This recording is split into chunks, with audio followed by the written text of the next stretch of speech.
Jonas capítulo 3. Se Deus permitir, nós vamos estudar esse capítulo inteiro nessa manhã.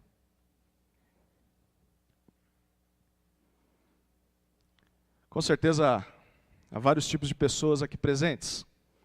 E sem conhecer muito vocês, eu posso deduzir que pelo menos você se encaixa em um desses tipos.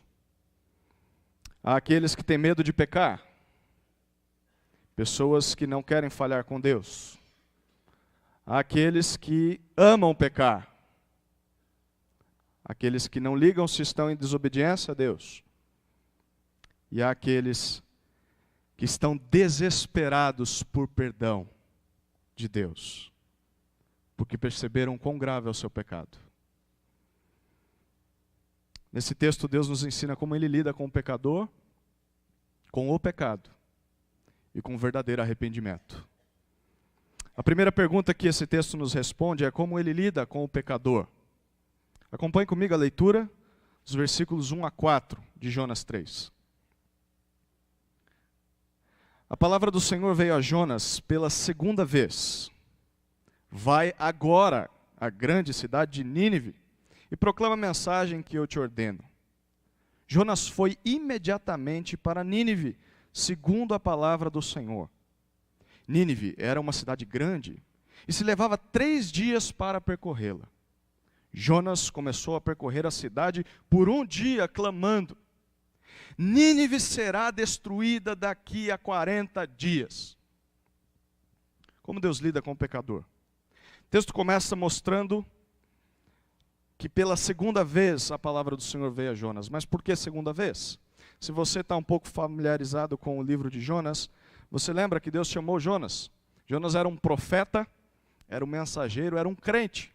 E Deus o chamou para ir a Nínive. Isso acontece lá no capítulo 1, versículo 2. E a tarefa de Jonas era clamar contra essa cidade por causa da sua malícia, por causa dos seus pecados. Mas Jonas não foi, pelo contrário, ele foge da presença de Deus e ele embarca em um navio para uma direção contrária à de Nínive.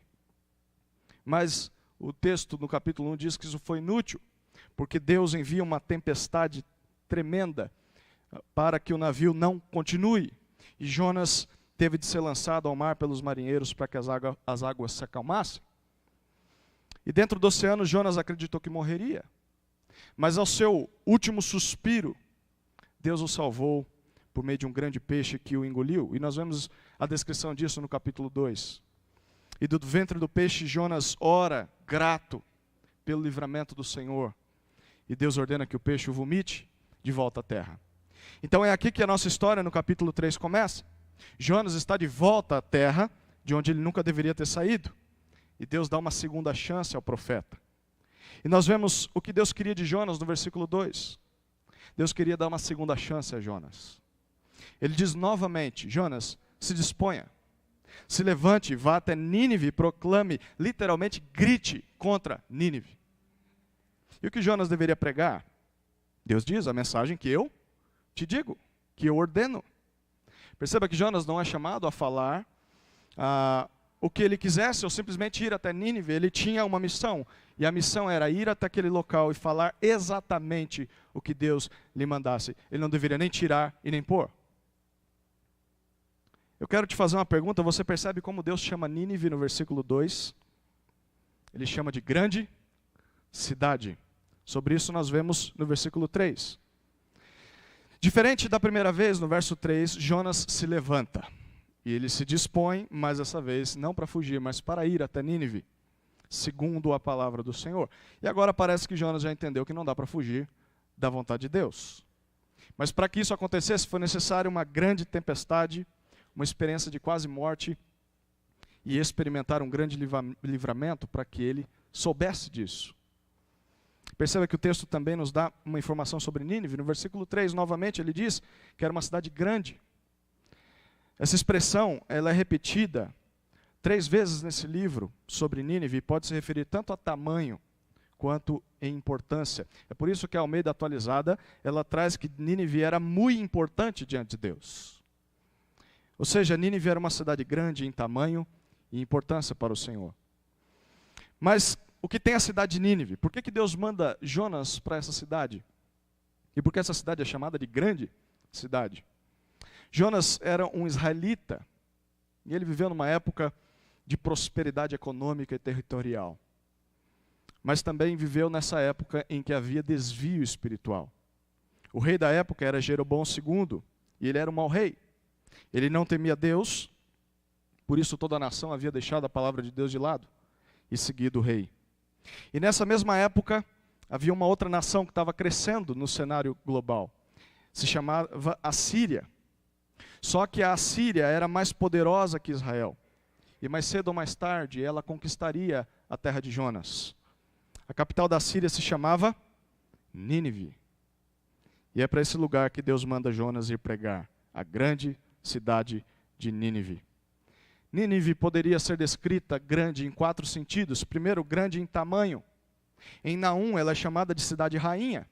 E ela era constituída de pequenas cidades satélites que ficavam em volta da capital. Por isso, o que o texto nos diz é que se levavam 3 dias para percorrer Nínive. Atravessar Nínive de ponta a ponta. Estudiosos afirmam que ela deveria ter em torno de 100 quilômetros de extensão. Quase a mesma distância entre Bragança Paulista e a capital de São Paulo. E a arqueologia descobriu que as muralhas que protegiam a cidade eram tão grandes que davam para 2 carruagens passarem por cima delas juntas. Nínive era grande em tamanho. Mas em segundo aspecto, ela era grande em população. No final do livro, Deus diz a Jonas que ele tem compaixão da grande cidade de Nínive, onde havia mais de 120 mil pessoas que não sabiam discernir entre a mão direita da mão direita e da esquerda. Alguns comentaristas acreditam que essa é uma referência às crianças daquela cidade. E se isso for verdade, então provavelmente Nínive tinha uma população de 600 mil habitantes, pouco mais de 5 vezes a população de Atibaia. Nínive era grande em população também. Nínive era grande em pecado. E essa talvez é a pior informação sobre Nínive. Ela era gigante em pecados. Deus havia dito que a sua malícia havia subido até ele, no capítulo 1. E no meio do arrependimento do próprio rei de Nínive, nós vamos ver isso. Ele reconhece o mau caminho do povo e a violência do povo. Dentre os seus pecados estavam incluídos bebedice, idolatria, violência, mentira, roubo e falta de misericórdia. Só para se ter uma noção, os ninivitas tinham o costume de cortar as mãos dos seus prisioneiros e vazar seus olhos, arrancar a pele dos seus inimigos capturados enquanto eles ainda estavam vivos, traspassar os seus inimigos e pendurá-los em estacas e atear fogo neles em praça pública para iluminação. Nínive era grande em pecado. Mas também, segundo esse texto, Nínive era grande em importância para Deus. Mesmo assim, Deus considera essa cidade importante, tanto que ele envia o seu profeta para acusá-la dos seus pecados. Deus poderia simplesmente ter feito cair fogo do céu. Mas ao invés disso, Deus enviou um pregador, dando a essa cidade a oportunidade de se arrepender. E nós vemos no verso 4 que Jonas nem chegou no meio da cidade, porque ele andou apenas um dia, e ele já estava pregando. E perceba como era a pregação de Jonas. Ela tinha apenas 7 palavras. Nínive será destruída daqui a 40 dias. Era uma mensagem curta, era uma mensagem apenas com palavra de juízo, nada de graça, nada de perdão, nada de Jesus ama vocês. E a palavra que é usada aqui para destruída ou subvertida, significa virada de ponta cabeça, virada do avesso. É a mesma palavra usada em Gênesis capítulo 19, versículo 25, para se referir a como Deus destruiria Sodoma e Gomorra com fogo que cai do céu. Ou seja, Deus acabaria de vez com Nínive, viraria Nínive de ponta cabeça, mas mal sabia Jonas que dali 40 dias a cidade sofreria uma reviravolta, mas não do jeito que ele esperava. Esses 4 versículos ensinam uma grande lição. É que Deus ama os homens, mesmo quando eles pecam. Deus ama os homens, mesmo quando eles pecam. Mesmo com a desobediência de Jonas, mesmo com uma oração mais grata do que arrependida, mesmo não tendo entendido toda a lição que Deus queria ensinar para ele, Deus dá uma segunda chance ao profeta. Deus poderia simplesmente ter matado Jonas. Ou ter deixado que Jonas vivesse o resto da vida longe do Senhor, lá para onde ele queria fugir. E talvez simplesmente ter comissionado outro profeta para essa missão, mas Deus deu a Jonas a segunda chance. E é assim que Deus lida com o seu servo, um crente verdadeiro, quando ele peca. Deus dá uma segunda chance. Deus insiste na sua vida. Deus ama os homens, mesmo quando eles pecam. Mas também, mesmo diante de tanto pecado e maldade, de idolatria, de violência, de sangue nas mãos de Nínive, Deus ainda se preocupava com essa cidade. Tanto que ele não destruiu Nínive antes de avisá-la. Deus poderia simplesmente ter ateado fogo do céu e consumido todos os ninivitas, mas pelo contrário, ele estava dando àquela cidade chances de arrependimento. E é assim que Deus mostra sua paciência conosco, para com o pecador. Ele dá chances de arrependimento. Ele envia alguém para anunciar a sua palavra. Deus não destrói o pecador imediatamente, mas dá a oportunidade de se arrepender, de se voltar do seu mau caminho. Isso me faz pensar em algumas implicações. A primeira é que a tarefa de Jonas não era fácil. Pense um pouquinho aqui. Jonas estava esgotado por ter ficado dentro de um peixe por 3 dias. E a pergunta é, quem é que dorme numa situação dessa? 3 dias dentro de um peixe. Ele tinha de pregar para um povo malvado, que não se arrependia e que, caso se arrependesse, provavelmente o mataria, porque odiava o israelita. E o pior, ele tinha de caminhar 100 quilômetros, 3 dias inteiros, e falar em voz alta a todos que eles estavam errados. Mas o que era mais difícil para Jonas, talvez, era que ele não queria fazer isso. Jonas sabia que não tinha como fugir de Deus. Ele não queria obedecer a Deus, mas ele não tinha outra opção. E da mesma forma, na nossa vida, a vida cristã, muitas vezes, a nossa caminhada não é fácil, como a de Jonas. Nós somos chamados a testemunhar de Deus na escola, no trabalho, em casa. Mas as pessoas a quem nós somos enviados por Deus não querem ouvir. As pessoas são desobedientes, elas zombam de nós, elas fazem o mal a nós. No casamento, nós somos chamados a perdoar os nossos cônjuges diariamente, como Deus nos perdoou, mas isso é fácil? Isso é difícil. Quando nós olhamos para Atibaia, nós vemos um grande trabalho a ser feito. Pessoas duras de coração, pessoas rebeldes, rejeitam a Deus. E o pior de tudo, na nossa missão, é que há o nosso próprio coração. Muitas vezes nós não queremos obedecer a Deus. Nós sabemos que estamos errados. Nós sabemos que é melhor obedecer, mas nós somos rebeldes, porque dói ser fiel. Há um preço a se pagar. Mas Deus nos chama a espelharmos esse amor que Ele tem por nós. Mesmo assim, Deus insiste nas nossas vidas. Já parou para pensar nisso? Deus nos ama, Deus nos perdoa e Deus nos convida a mostrar esse amor às pessoas. Por isso o desafio é dar testemunho de Deus no nosso trabalho, mesmo que seja difícil. Ser honesto, respeitar o patrão, mesmo que ele não goste de você. No casamento, espelhar o amor de Deus, perdoando mesmo que o cônjuge peque continuamente contra você. Dê uma segunda chance às pessoas. Leve às pessoas a palavra de Deus, mesmo que elas não mereçam. Mas não só isso. Tenha esperança também, porque talvez Deus esteja te dando hoje uma chance de começar mais uma vez. Aproveite a paciência de Deus enquanto ela está durando. Lembre-se aqui de que Jonas teve uma segunda chance, mas houve um personagem na história de Israel que não teve uma segunda chance. Moisés. Moisés pecou apenas uma única vez, desobedecendo a ordem do Senhor. Obviamente pecou outras, mas diretamente dessa vez, e ele foi impedido de entrar na terra prometida. A pergunta é, quem sabe essa talvez não é a sua última chance. Não espere outra oportunidade. Obedeça a Deus agora. Talvez você esteja aqui nessa manhã e você não tem dado ouvidos a Deus, ou tem vivido uma vida parecida com a dos ninivitas, uma vida de bebedeira, de vícios, de mentiras, de violência, de maldade, de roubo. Eu queria te convidar a saber de uma coisa. Se você está ouvindo a palavra de Deus nesse momento, é porque você é importante para Deus. Deus não te destruiu ainda.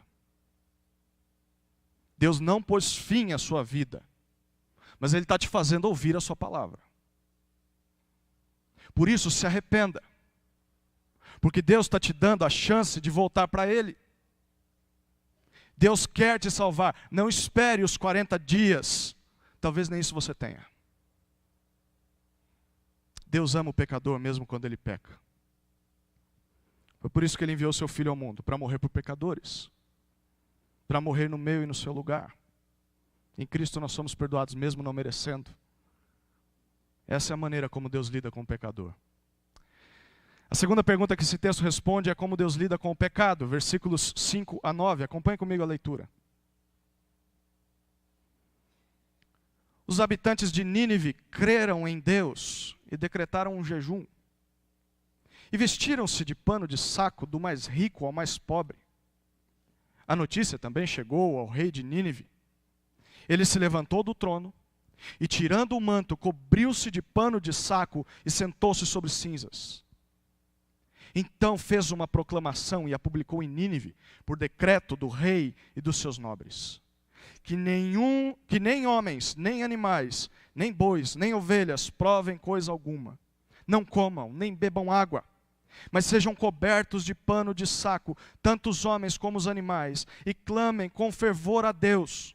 E cada um se converta do seu mau caminho e da violência de suas mãos. Talvez Deus se volte. Arrependa-se e afaste o furor da sua ira, de modo que não morramos. Talvez. O que é surpreendente nesse texto é que, diante de uma pregação tão mal feita e tão mal intencionada como a de Jonas, o resultado foi maravilhoso. Como Deus lida com o pecado, nós temos aqui pelo menos 3 resultados da pregação de Jonas. O primeiro resultado foi o arrependimento do povo, no verso 5. Quando eles ouvem o que Jonas estava pregando, o que Jonas estava pregando? Juízo daqui 40 dias.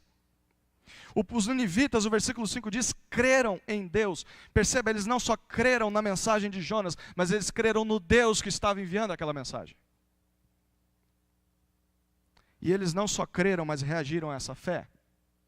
Primeiro, eles proclamaram um jejum entre eles. Segundo, eles se vestiram de panos de saco. Essa ideia, essa prática trazia a ideia de você demonstrar tristeza pelo pecado, mostrar humildade, penitência. Era um tecido grosso e áspero que os homens colocavam para talvez castigar a si mesmo, humilhar a si mesmo, mostrando arrependimento. E perceba que todos fizeram isso. O versículo 5 diz, desde o maior até o menor, adulto, idoso, homem, mulher, criança, escravo, governador, enfim, todos. E perceba que Jonas ainda nem percorreu a cidade toda, e todos já se arrependeram. Perceba que a pregação chega mais longe e primeiro do que Jonas. O segundo resultado da pregação de Jonas foi o arrependimento do rei. Nós vimos isso no versículo 6. Talvez aqui o autor queira explicar como foi que essa atitude alcançou o maior do reino, o rei. E perceba uma coisa, no versículo 6, não é Jonas quem prega ao rei, mas é a notícia que o povo se arrependeu, e por que se arrependeu, é que chega aos ouvidos do rei de Nínive. Irmãos, a palavra de Deus parece um leão faminto, solto em meio a uma manada de elefantes. Nada o para. Nada pode impedi-lo de alcançar o seu propósito. E, entre aspas, Jonas simplesmente soltou o leão. E Deus fez o resto. Nada mais foi preciso. O rei também tomou algumas atitudes depois de ouvir o que aconteceu. Primeiro, ele se levantou do trono. Perceba isso. Ele se vestiu de roupas, se despiu das roupas reais, roupas cheias de riquezas, de glamour. Terceiro, ele se veste de pano de saco. De novo, em tristeza, humildade, castigo a si mesmo. E quarto, ele se assenta, só que dessa vez não é no trono. Dessa vez é sobre a cinza, sobre a poeira. Literalmente, o rei se arrependeu de seus pecados e se humilhou como qualquer outro homem.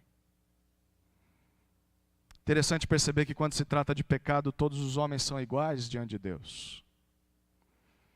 O juízo é para todos, porque todos pecaram, mas o arrependimento também é para todos. Não importa a posição, não importa a função, não importa o poder que a pessoa tenha.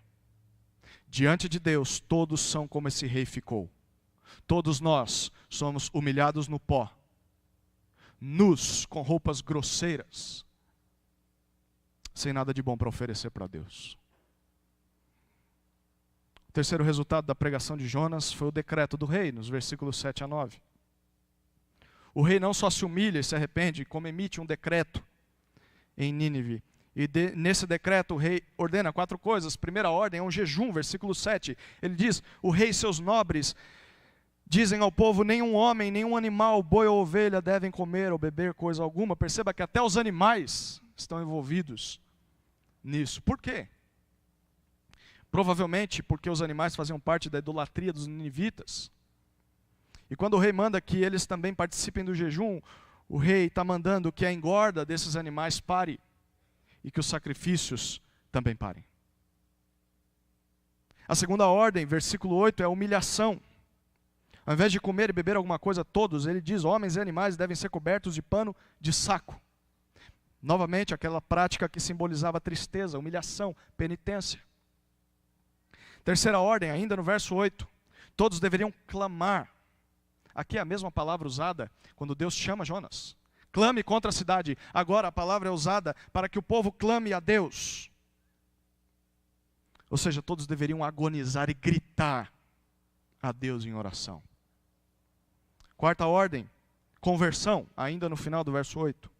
O rei continua e diz: todos se converterão de 2 coisas: do seu mau caminho e da violência que há em suas mãos. Conversão significa literalmente voltar atrás, retornar. Ou seja, em outras palavras, o rei decretou a todo o povo o seguinte: todos nós devemos parar de fazer o mal e de promover a violência, e devemos fazer o bem e promover a paz. Todos nós. Não era necessário somente parar de fazer, mas era necessário mudar de atitude. E depois disso, o rei deixa de dar ordens e ele dá uma expectativa ao povo no verso 9. Olha que fantástico. Quem sabe Deus se volta, e aqui é a mesma palavra para conversão, voltar atrás. Quem sabe Deus não se volta e se arrepende, tem pena de nós e se aparte do furor da sua ira. Quem sabe Ele volte atrás e não nos mate. Ou seja, as palavras do rei poderiam ser descritas da seguinte maneira: todos vocês, todos nós, vamos jejuar, vamos nos humilhar, vamos orar e vamos nos converter do mau caminho. E quem sabe assim Deus também volta atrás e não nos mate. Quem sabe Deus haja com misericórdia e nos livre de nossa condenação certa. Perceba que em momento nenhum o rei reivindica algo de Deus. Mas pelo contrário, ele sabe que Deus vai ser justo ao puni-los. Ele sabe que eles não merecem nada de Deus. E nada do que eles façam pode mudar isso. Talvez Deus os perdoe, mas não é certeza. A resposta do povo diante do anúncio do juízo de Deus por parte de Jonas foi baseada na seguinte convicção: Deus é justo quando pune o pecado. Nada do que esse povo fizesse poderia mudar o juízo de Deus. Nem os maiores tesouros do rei poderiam comprar a Deus e poderiam subornar a Deus para que Deus o livrasse. Nessas horas, nenhum ídolo poderia ajudá-los. Toda a violência e toda a maldade que eles cometeram em vida seria punida. Todo o sangue derramado seria cobrado das suas mãos. A única atitude que eles poderiam ter em relação a isso era se arrepender e clamar por misericórdia. Primeiro eles creram em Deus, mas não pararam por aí. Eles jejuaram, eles se humilharam, eles oraram e principalmente eles mudaram de atitude. E tudo isso na esperança de que Deus tivesse misericórdia deles. Eles sabiam aquilo que Augustus Strong diria no futuro. Abre aspas, Deus não tem obrigação de ser misericordioso. Ele tem obrigação de ser justo. Fecha aspas. A única coisa que nós podemos esperar com certeza de Deus é a sua justiça e punição contra o pecado. Isso porque Deus é justo quando pune o pecado. Isso deveria nos fazer refletir um pouco. Diante de Deus não há distinção entre os homens. Todos são iguais. Pecadores, merecedores do juízo. Todos nós devemos nos arrepender. Não interessa se você cresceu na igreja. Não interessa se você é chefe na sua empresa. Não interessa se você é rico ou pobre. Se você é professor formado em universidade. Ou se você é um aluno do ensino fundamental. Todos nós devemos nos arrepender dos nossos pecados. Todos. Quando nós olhamos para a atitude do rei diante do juízo de Deus, nós tiramos muitas lições. Primeiro, que ele levou todos os que estavam debaixo da sua autoridade a se arrependerem. O rei não tomou a palavra só para si e deixou os outros de lado. Pelo contrário, ele não só se humilha e se arrepende, mas ele também leva toda a nação a fazer o mesmo. Eu gostaria de perguntar para você, pai, marido ou avô, ou talvez os três num só. Você tem levado o arrependimento para toda a sua família?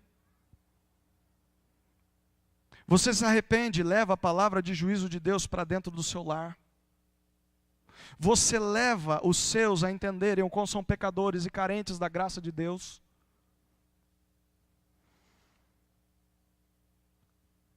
Uma segunda lição nessa atitude do rei é que o arrependimento do rei foi tanto que em momento nenhum ele reivindicou algo de Deus. O rei se humilhou na esperança de Deus ter misericórdia. Irmãos, o que tem de gente hoje que diz que se arrependeu, mas que não acata a disciplina, que arranja um monte de desculpas, que joga a culpa nos outros e ainda pensa que está em pé de cobrar algo de Deus. O verdadeiro arrependimento não exige nada. Ele só lamenta, ele só acata, ele só se submete à vontade de Deus. É assim que nós nos arrependemos? Cientes de que merecemos juízo e nada mais? Há ainda uma aplicação para nós aqui. O arrependimento desse povo veio de uma palavra de juízo. Perceba, não tinha nenhuma graça na boca de Jonas. Mas mesmo assim o povo se arrependeu. Os irmãos já sabem disso. Em 8 de julho de 1741, Jonathan Edwards pregou seu famoso sermão chamado Pecadores nas mãos de um Deus irado. Belo título para um sermão, né? Nenhum pecador viria ouvir. Conta-se que no meio da pregação, as pessoas começaram a chorar em voz alta. E começaram a se levantar de seus lugares e apoiar em pilares no templo e a gritar: há esperança para nós. Nós estamos perdidos, Deus nos destruirá, nós somos pecadores. Essa deveria ser a nossa reação ao ouvir sobre o juízo de Deus.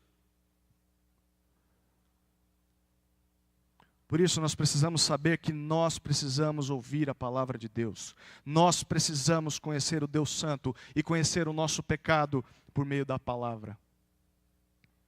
Porque quando isso acontece é que nós nos damos conta de nossas falhas e nós podemos nos arrepender. Por isso eu queria te desafiar a não fugir de pregações da palavra. Pelo contrário, procurar pregações da palavra. Se aproximar da palavra, assim como um esfomeado se aproxima de um prato de comida. Devore a palavra, ame a palavra, ouça a palavra, creia na palavra. Outra coisa que esse texto nos mostra é que cada um teve de se arrepender, desde o pequeno até o maior. Isso é interessante porque nós não podemos nos apoiar no arrependimento dos outros. O arrependimento é nosso, ele não é dos outros. Não adianta nada seu pai se arrepender. Não adianta nada a sua irmã se arrepender, o seu filho clamar a Deus, ou o seu esposo temer ao Senhor. É necessário que você faça isso pessoalmente. Você precisa fazer isso e ninguém mais. Se você está aqui e nunca se entregou a Cristo, você precisa saber que você é um pecador e que você merece ser condenado por isso. Haverá um juízo final.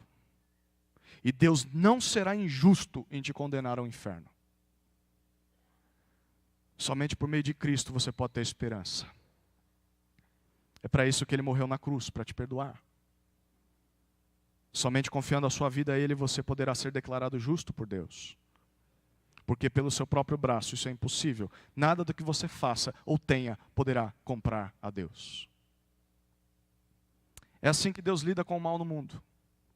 Deus é justo quando pune o pecado. Mas a terceira pergunta que esse texto nos responde está no versículo 10, um versículo apenas e tanta coisa dentro. Como Deus lida com o arrependimento? Versículo 10 diz: E Deus viu o que eles fizeram, como se converteram do seu mau caminho. Então arrependeu-se do castigo que lhes enviaria e não o executou. Glória a Deus pelo versículo 10. O texto diz que Deus viu o que eles fizeram. A pergunta é, você lembra o que eles fizeram? Qual a primeira coisa que eles fizeram? Versículo 5, eles creram. Depois, eles jejuaram, eles se humilharam, eles oraram e eles se converteram. Mas o que o texto diz que Deus viu especificamente? Como se converteram do seu mau caminho. Isso é fantástico. Qualquer um pode dizer que creu. Qualquer um pode jejuar. Qualquer um pode se humilhar e orar. Mas somente quem se arrependeu de verdade pode se converter do seu mau caminho. Somente quem muda de atitude é que se arrependeu de verdade. Não é só parar de fazer o mal, mas fazer o bem no lugar do mal. Isso é arrependimento. E quando Deus viu a conversão dos ninivitas, o que acontece? O texto diz que Deus se arrepende do castigo que lhes enviaria, e o resultado é que Ele não executa o juízo prometido a Nínive. Você provavelmente já está fazendo essa pergunta. Espera aí, como assim? Deus se arrepende? Sim ou não? Sim e não. Primeiro pelo não. Não da mesma maneira com que nós nos arrependemos. Porque normalmente quando nós pensamos em arrependimento, nós pensamos em mudar de caminho, mudar de ideia do mal para o bem. Mas Deus não é homem para que minta, nem filho do homem para que se arrependa nesse sentido. O homem muda de ideia, mas Deus não muda de ideia. Deus é perfeito em tudo que faz. Deus não muda de ideia no meio do caminho. Bom, Deus se arrepende? Não. Não do jeito que nós nos arrependemos. Mas Deus se arrepende? Sim. Porque o texto está dizendo que Ele se arrepende. Mas é um arrependimento diferente. Na verdade, a palavra poderia ser traduzida melhor para Deus usou outro caminho. Deus usou um caminho do certo para o certo e não do errado para o certo. O que isso significa? Que essa é uma maneira da Bíblia de falar, Deus por meio da Bíblia falar de uma maneira que nós possamos entender. Deus usa uma linguagem humana. Por exemplo, quando a Bíblia diz que Deus estende a sua mão a nós, significa que Deus tem uma grande mão que está aí por trás do universo? Não, literalmente. Mas é para que possamos ter uma ideia do que Deus faz quando nos ajuda. Por isso, quando Deus se arrepende, não significa que Deus errou e agora quer consertar, mas que Deus decidiu usar outro caminho, que era tão certo quanto o primeiro caminho. Sabe por quê? Porque Deus havia prometido isso em Jeremias 18. versículos 7 e 8, ele disse: se em algum momento eu falar em arrancar, derrubar e demolir uma nação ou um reino, e aquela nação contra a qual eu falar se converter da sua maldade, também eu me arrependerei do mal que planejava fazer-lhe. Quando Deus retira de Nínive o castigo, Deus está sendo fiel a si mesmo e a sua palavra. Eram duas opções possíveis e boas. É por isso que Jonas não queria ir para Nínive pregar, porque ele sabia que se eles se arrependessem, Deus os perdoaria. Isso aqui pode ser ilustrado da seguinte maneira: o sol está saindo cada vez mais forte, chega ao meio-dia, esperamos que ele esteja bem quentinho. Mas o sol, quando ele bate forte sobre o barro, o que acontece com o barro? Barro endurece. Mas se esse mesmo sol, no mesmo dia, bate forte em uma vela, o que acontece com a cera daquela vela? Ela derrete. É assim conosco. É como se Deus fosse o sol e as pessoas fossem como o barro e a vela. Deus continua sendo o mesmo. Quem muda somos nós. O que muda é a nossa resposta a Deus. Ou nós nos endurecemos, ou nós derretemos. Se nós endurecemos, Deus traz juízo. Se nós derretemos, Deus traz perdão. Essa cena pode ser interpretada da seguinte maneira. Eu quero que você imagine o seguinte. Imagine que um país terrorista anuncie que em 40 minutos vai lançar sobre o Brasil uma bomba atômica. Não dá tempo para fugir. Não dá. Não há local de fuga. A única coisa que nós podemos fazer é abraçar e beijar os nossos entes queridos e orar. Você sabe que morrerá em 40 minutos e nada do que você faça pode mudar isso. E quanto mais perto dos 40 minutos o relógio chega, mais aflito você fica. Dá 39 minutos e você dá um último abraço na sua família. 40 minutos e você só está esperando o clarão da destruição. 41 minutos e você nem olha mais no relógio. 42 minutos, 43 minutos e você começa a imaginar que o ataque atrasou alguns minutos, mas que você morrerá em breve. 45 minutos, 50 minutos, 60 minutos e nada. E é aí que você percebe que o ataque não vai acontecer mais. Qual seria a sua atitude? Com certeza, você olharia para sua esposa e para os seus filhos de uma maneira diferente a partir de agora. Com certeza, você trataria as coisas mais importantes da vida de uma maneira diferente. Foi assim a experiência dos ninivitas. Eles passaram 40 dias em profunda angústia, jejuando, clamando e esperando a misericórdia de Deus. E a misericórdia de Deus veio. Que grande maravilha! Imagine a festa do povo quando se deu conta de que não tinha e não haveria de ser destruído. Todos os nossos cultos não deveriam ser como essa festa? A nossa vida não deveria ser como essa festa? Esse versículo nos ensina que Deus perdoa quando há arrependimento. E nós podemos aprender muito com ele. Primeiro, o que Deus exige para perdoar é conversão do mau caminho. Você pode dizer que crê. Você pode jejuar, você pode se humilhar, você pode orar, você pode ir à igreja, você pode ser bonzinho, mas você só vai encontrar a misericórdia de Deus se você se arrepender de verdade.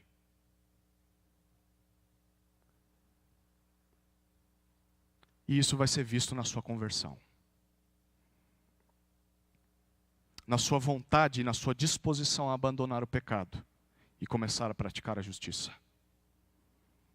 É isso que Provérbios 28:13 diz: quem encobre suas transgressões jamais prosperará, mas aquele que as confessa e deixa alcançará misericórdia. Eu quero te perguntar, você se arrependeu? De verdade? Então pare de tentar barganhar com Deus. Pare de tentar comprar a Deus com religiosidade. Pare de fingir que nada está acontecendo. Simplesmente lamente, clame por socorro, se humilhe, jejue, mas principalmente mude de atitude. Porque só isso provoca, só isso prova o verdadeiro arrependimento. Uma segunda lição que nós podemos aprender nesse versículo é que eu e você não deveríamos ter problema nenhum com o fato de que Deus se arrependeu. Tem pessoas que têm muito problema com esse versículo. Sabe por que você não deveria ter problema nenhum com esse versículo? Porque Deus, o que Ele fez foi retirar dos ninivitas o castigo que os ninivitas mereciam. Pergunta: o que é que Deus fez a mim e a você? Se não fazer o mesmo. Deus retirou de nós a condenação ao inferno que nós merecíamos.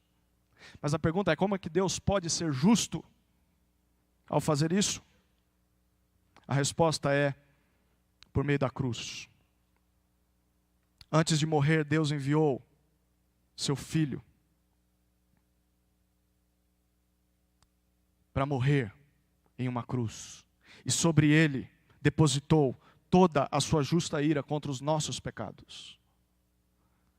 Na cruz, Jesus sofreu o inferno que eu e você merecíamos. Até os pecados dos ninivitas foram depositados em Cristo naquele momento.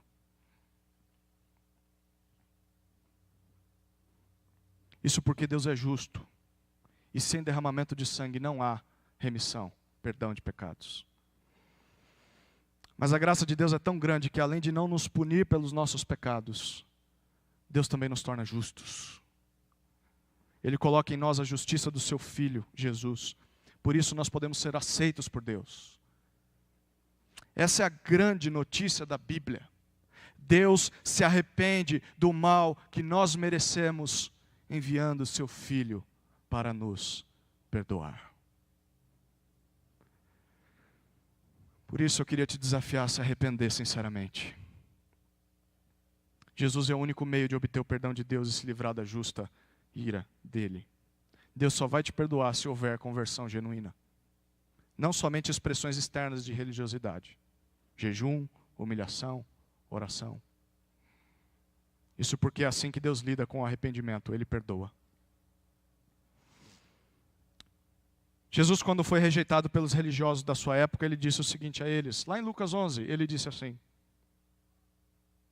os homens de Nínive se levantarão no juízo contra esta geração e a condenarão, pois se arrependeram com a pregação de Jonas. E aqui está quem é maior do que Jonas. Eu queria te lembrar isso. Se você não se arrepender, até os ninivitas te condenarão no último dia. Porque eles creram antes mesmo de Jesus vir ao mundo. E você que já tem conhecimento de Jesus e da Bíblia, se você não se arrepender, você também não vai ter desculpa nenhuma no dia do juízo. Como Deus lida com o pecador? Ele o ama mesmo quando ele peca. Como Deus lida com o pecado? Ele é justo em puni-lo. Como Deus lida com o arrependimento? Ele perdoa o arrependido, que se converte verdadeiramente. Eu quero encerrar a minha fala com duas aplicações finais sobre esse capítulo de Jonas. Curtas. A primeira aplicação é que o perdão de Deus é para todos os tipos de pessoas. Por isso ainda há esperança para você. Aproveite a chance. E se você já foi perdoado, olhe para os outros com a mesma misericórdia que Deus os olha. Não seja como Jonas, não ache que a salvação é só para você. Não esconda o perdão de Deus dentro de uma gaveta. Estenda esse perdão. A segunda e última aplicação é que o sucesso da pregação não é por causa do pregador, mas por causa do dono da palavra. Eu sei que aqui nós temos pregadores, professores de escola bíblica dominical. Essa palavra é para nós. Não se orgulhem, mas se humilhem. As pessoas não se arrependem porque nós somos bons, mas porque Deus é bom. Mas também não devemos usar isso como desculpa para não nos prepararmos bem para pregar. Porque Jonas teve sucesso, mas Jonas não agiu corretamente. Lembre-se sempre de que a mensagem de salvação não depende de nós. Depende de Deus. Há um homem de Deus que diz o seguinte: Deus trabalha através de nós, sem nós e apesar de nós. Glórias a Ele por isso.